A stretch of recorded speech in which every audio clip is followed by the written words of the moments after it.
আমাদের বাড়িতে যে সমস্ত ফ্যান চলে সেই সমস্ত ফ্যানের গায়ে আমরা দেখতে পাই যে অনেক সময় লেখা থাকে 50 ওয়াট অথবা 60 ওয়াট। এর অর্থটা কী? এর অর্থ হচ্ছে একটা ফ্যান যদি 50 ওয়াটের ফ্যান, এর অর্থটা হচ্ছে ফ্যানটা যদি 1 ঘন্টা চলে তাহলে আমার 50 ওয়াট কারেন্ট খাবে। একই রকমভাবে ফ্যানটা যদি 1 ঘন্টা চলে, 60 ওয়াটের ফ্যান হলে 1 ঘন্টা চললে 60 ওয়াট কারেন্ট খাবে। এবার আমার বাড়িতে একটা ফ্যান আছে, আমি ধরে নিচ্ছি একটা বাড়িতে ফ্যান আছে, 60 ওয়াটের ফ্যান আছে। ফ্যানটা আমার কতটা কারেন্ট খাবে সেটা আমি হিসাব করব। ফ্যানটা যদি সারাদিনে 10 ঘন্টা চলে তাহলে কতটা কারেন্ট খাবে? না, 1 ঘন্টা চলে 60 ওয়াটের কারেন্ট খাচ্ছে, তাহলে 10 ঘন্টা চললে কত হবে? 10 × 60 × 10 অর্থাৎ 600 ওয়াট কিন্তু কারেন্ট খাবে।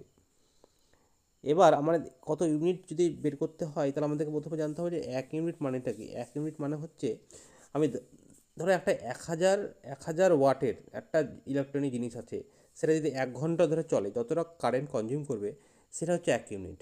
1000 ওয়াট, বোঝা গেল কি? এটা হচ্ছে 600 ওয়াট।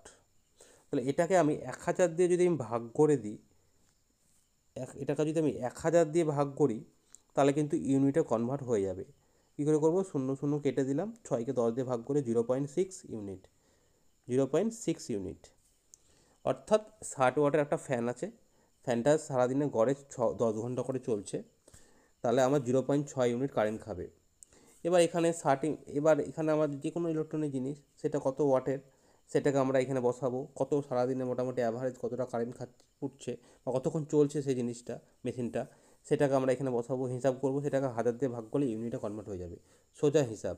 এবার এখানে দেখছি আমরা 0.6 ইউনিট কারেন্ট খাচ্ছে। এবার 1 ইউনিটের দাম যদি 10 টাকা হয় তাহলে 0.6 ইউনিটের দাম হবে 6 টাকা, এইভাবে। এবার যদি আমার বাড়িতে, তাহলে আমি কি দেখলাম না, আমার কত মোট 60 ওয়াটের একটা আছে, ফ্যান রয়েছে, আমার 10 ঘন্টা চলছে, 0.6 ইউনিট কারেন্ট খাচ্ছে।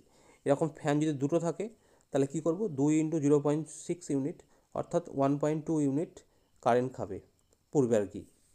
এবার 1 ইউনিটের দাম 10 টাকা হলে 1.2 ইউনিটের দাম 12 টাকা। এই হচ্ছে বিষয়।